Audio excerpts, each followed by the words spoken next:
Welcome to the ESI podcast series. We are so grateful that you could join us today, and we hope that you will enjoy this episode.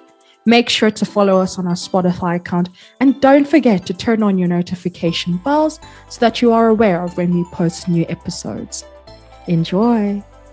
We are so excited to be bringing this project to you and to finally have this first episode published for you to listen to. And it's going to be quite a jam-packed episode. Today we're talking about recovery, and honestly, I cannot wait for the discussion to pop off. With me today to navigate through this topic of recovery is Dr. Peggie Chiwara, who is an academic lecturer in the Department of Social Work and Criminology at the University of Pretoria. Her research focuses on social, environmental, and economic justice for poor communities, mainly in Namibia and South Africa.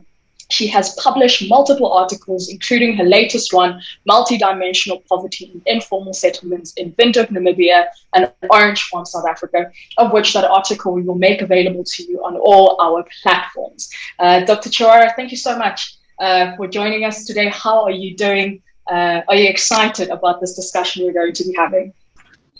Thank you for having me, Yanga. It is indeed a great honor to engage you in this groundbreaking podcast, and a very good day to all our listeners.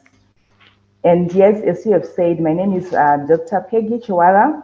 I'm a social worker, researcher, and academic in the Department of Social Work and Criminology at the University of Pretoria. And I have a particularly keen interest in the macro level structural issues affecting South Africa, and especially as they relate to social welfare and to the socio-economic well-being of those that have been left behind. And yes, my academic publications that you have highlighted, they actually speak to these macro level issues affecting people in South Africa. Oh, fantastic. I think then, Doc, you're going to be the perfect person to talk to us today about recovery and to unpack this topic. But before we get into our discussion, just for our listeners, to give you a bit of context, the Secretary General of the United Nations, Antonio Guterres, called for 2022 to be the year of recovery for everyone in response to high levels of poverty and inequality, ongoing conflict, divisions, and continued threats related to the COVID-19 pandemic. While the world continues to struggle to move past the pandemic and return to some source of normality, there's also been a great sense of loss of time, loss of lives, loss of livelihoods.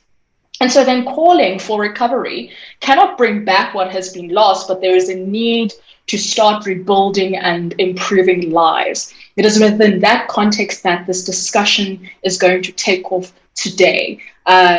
Doctor, I just want to ask you, for you, what does recovery mean according to your expertise?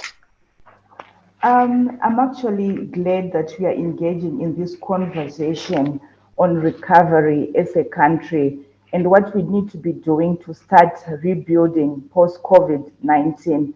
This is exactly what all sectors of the South African society should be doing right now, from the government, civil society, the business, as well as all of South Africa's residents, both young and old. As recovery starts with conversations like this, whereby we engaged various stakeholders in envisioning a better and sustainable South Africa where no one is left behind, and thereafter translating what we have brainstormed into deliberate strategies and mechanisms that promote recovery for everyone. Now back to, what does recovery mean? You know, I've worked as a medical social worker, so I'm quite familiar with the term recovery, as it has to do with the process of returning to a normal state of health, mind, or strength. And when we look at South Africa, recovery necessitates that we first ask ourselves, what are we recovering from?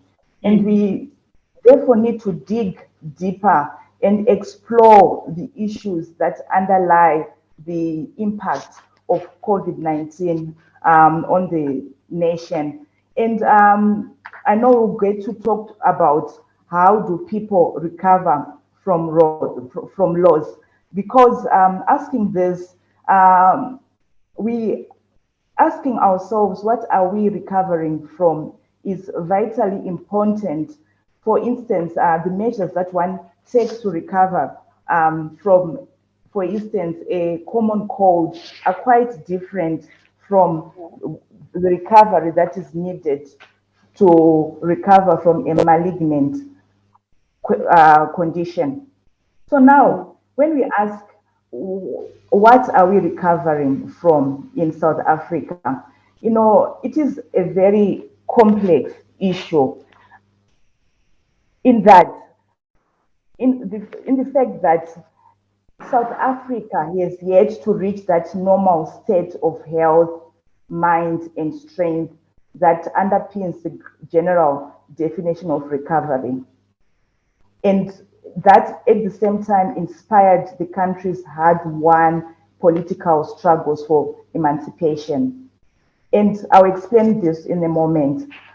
This is owing to the inherited legacy of inequality, of poverty, as well as the contemporary neoliberal development processes, coupled with deeply entrenched levels of corruption that promotes the interests of a few individuals at the expense of the well-being of all people. So what COVID-19 has simply done is to expose and exacerbate the challenges that we were already facing as a nation prior to the pandemic. It is a well-known fact that South Africa has the highest levels of inequality in the world. Although this is highly unacceptable, this is unfortunately the norm as we speak. So as such, the deeply entrenched inequalities of opportunity and of outcome, they actually impact on the life chances of many poor women, children, and men in South Africa. So these are the issues that we should be exploring when we talk about recovery. I know you were interviewed the other time on ENCA because you had written an opinion piece on the poor quality education in South Africa. Yeah. Yes. So poor quality education, the spatial divides, high levels of corruption, unemployment, poverty, and hunger, they remain widely manifest in South Africa. And if you look at South Africa, it's a net food exporting country that produces enough food that is enough to feed each one and every one of its citizens. Yet millions of children and families in South Africa still goes back to bed hungry. And unfortunately, one cannot recover from the damage that is caused by stunted growth. Therefore, certain levels of damage are irreparable. So in envisioning a recovery, we need to start by identifying the different areas where recovery is needed. And then we also need to look at the shape and form that recovery should take in building a better South Africa.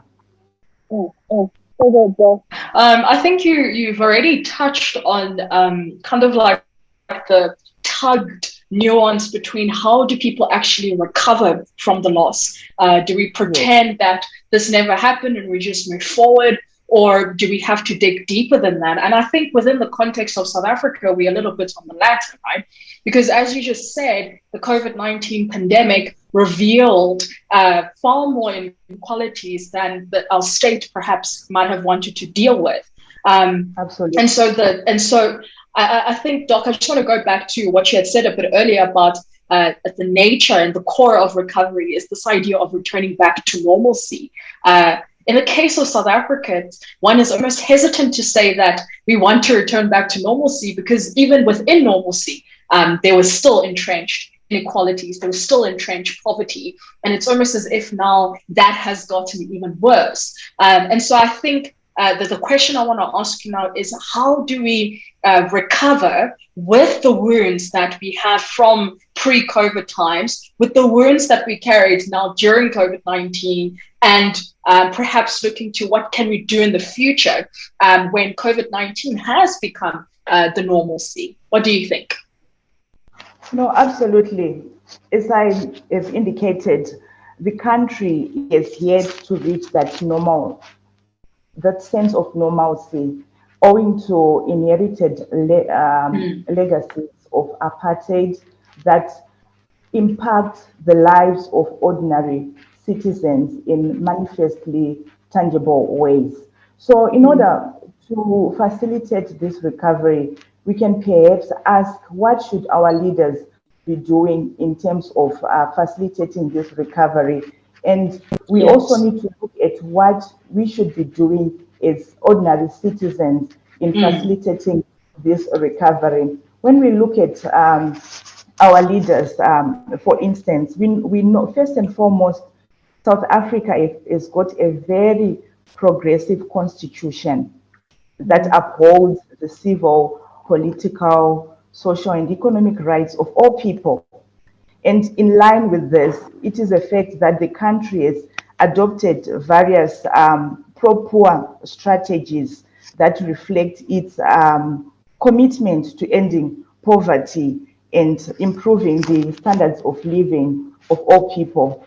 And it is also a fact that these policies are also being implemented in a neoliberal development paradigm that also promotes austerity pay measures and cutbacks in social welfare expenditure. And this actually has a detrimental impact on the level of support and resources that are available to end and eradicate poverty.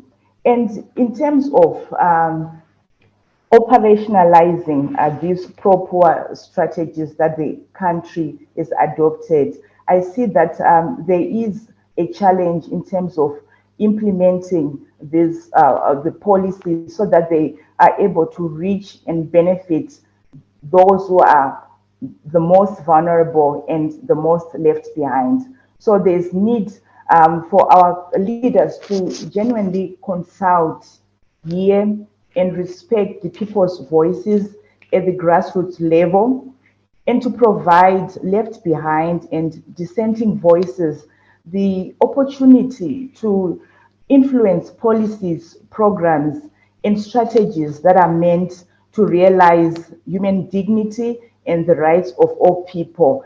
And this is opposed to engaging these communities as a matter of tokenism. So we need to really genuinely consult and engage those that are left behind. And our leaders also, they need to work towards regaining and maintaining the trust of the people, of the populace, by actually, there's this saying of practicing what they preach. So they need to set an example in terms of adopting values and practices that actually speak to a world where no one is left behind. And when I look at the individuals, in terms of what can individuals be doing in terms of initiating recovery, is I've earlier alluded to, recovery is a process. It does not happen overnight.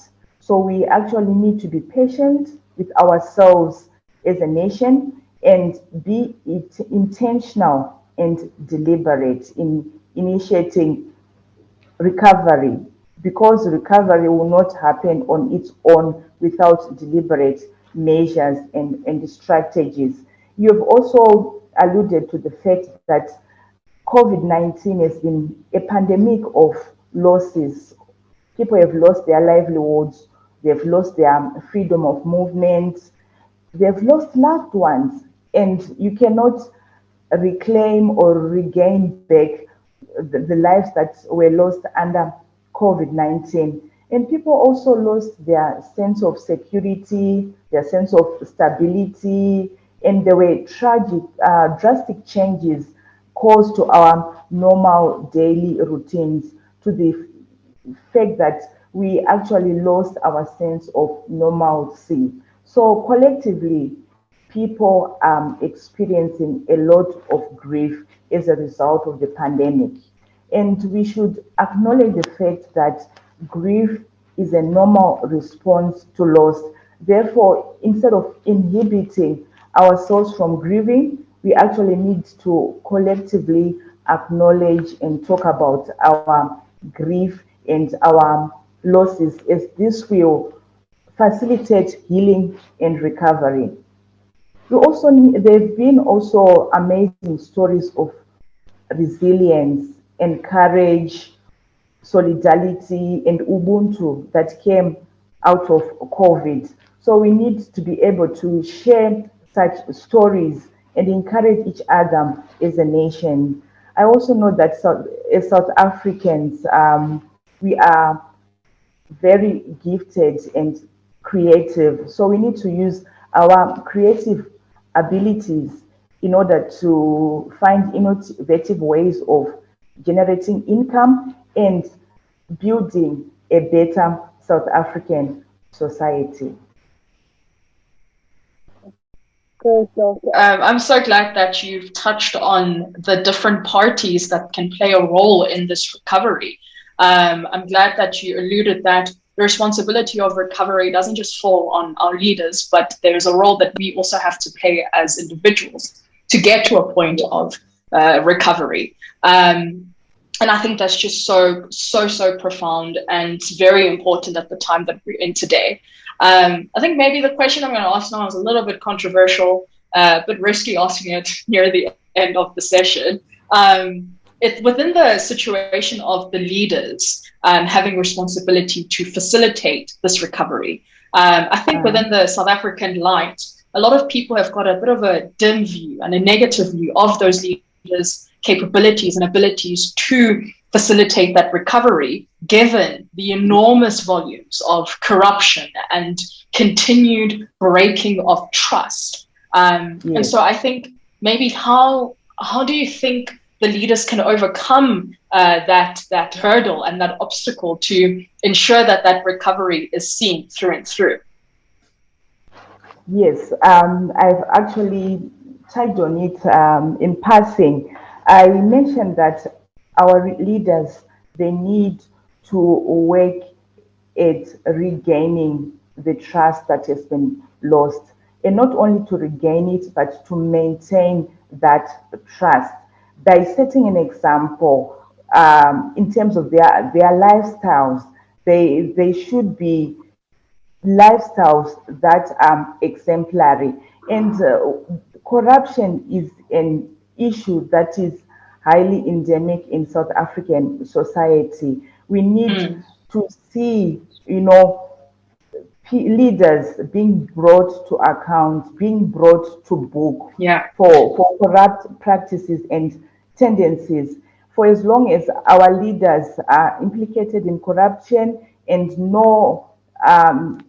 rule of law seem not to apply to them, then we have a challenge. So we need our criminal justice system really to be strengthened so that it will be in that position of bringing guilty parties to account, no matter what political party they belong to, no matter what social status or economic status they have. So these are some of the changes that I believe will be able to facilitate that regaining of trust in our nation's leaders. So yes, as I've mentioned again, they need to practice what they preach. We need to see those actions being taken to really show that the country is a serious commitment to rooting out corruption.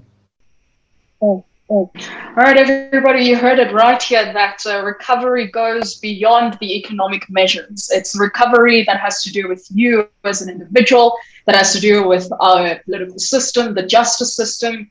What's the point of us having such a beautiful constitution if the policies are not going to uphold to what it promises?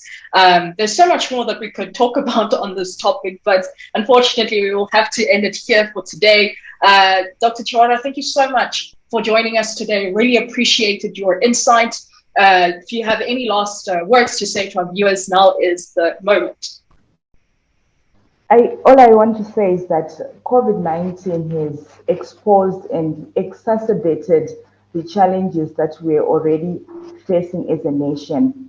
So recovery, whether from COVID-19 or from the legacies of apartheid, is a process that requires all sectors and all people to really pull together in the same direction in envisioning and building a better society where no one is left behind. Thank you so much, Yanga, for your time.